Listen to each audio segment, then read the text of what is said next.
Kasi naalala, wala kami maisip ni Queen.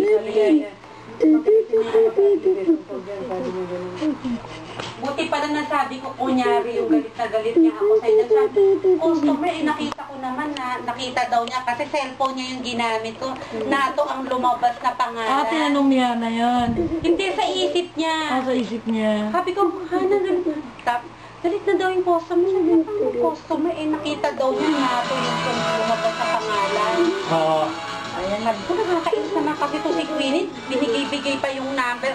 Alam na magde-date kami ni Hana, ganyan ako ng ganyan. Sabi naman ni Hana, talaga naman si Ate Queenie, nakakaasar. Gutom na ako, ganyan. Tapos sabi niya, ang nakakaano pa ito, nung nasa band kami, hindi na ako bababa. Kung siya papanik. Sabi ko naman kunyari, hindi na rin ako bababa, Marjo, ikaw na lang kumuha ng kalan. Sabi kong ganyan.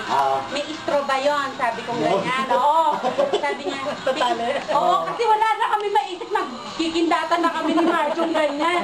Eh, buti nakaganyan si Hana. Sabi ko, kung nakita kami ni Hana, baka sabihin nagkakagustuhan. Dalawang ginatan. Sabi ko, may istro ba yun, Hana? Ay, inalis ko. Oh, alam mo, Marjo, kung saan nakalagay yung straw, hindi po, tita. Sama mo na ako, hindi ko alam kung saan mo nilagay yung straw. Doon lang sa may iba-iba daw sabi, paano ko bibitin yung downspout, sumama ka na. Kahit sumama na si Hana. Buti na lang pala, may kalang kaya pala doon. Naisip ni Marjo yung downspout. Nabibit-bitin ni Hana, kaya mapipilitan siyang papanig. Oo, tapos... Ayaw nga pumanig eh. Ayaw talaga pumanig. Talagang gutom na gutom. Pero mo 3 na yun, di pa naglalunch. Di sabi ko, hindi na rin, sabi ni Papa niya, hindi na rin kami papanik. Para talaga wala siya, hindi na kami papanik. Tapos nung nakalumano na sila, sabi mo, di ba nasa hagdan sila? Sabi ko kay Marjo, huwag mong patitingalain si Hana. Sabi ko ganyan. Sabi niya, oo, ba't ganyan yung Papa? Parang nakaano yata ako ng bubble gum. Kasi kung ano-ano na doon.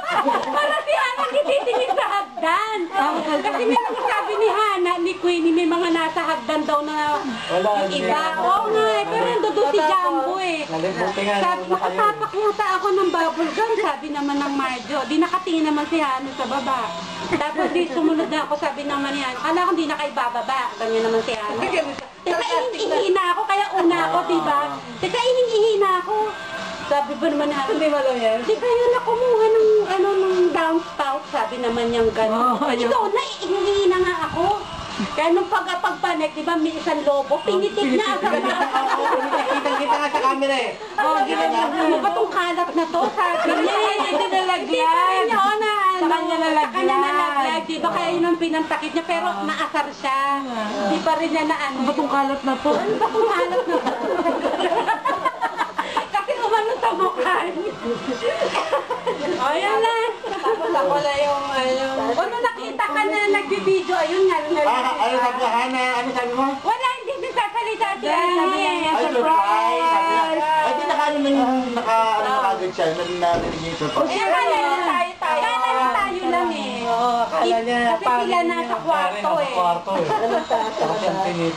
Yung mga boardmate niya nasa, di ba, sa kwarto rin. Di ba, ano ba sabi mo, Justin? Nakakatawa hindi ako pa eh. makarating. Nung wala kayo, Yung mga dormants na nagtakbuhan na sa banyo. May mga nakapink na. Ano si po?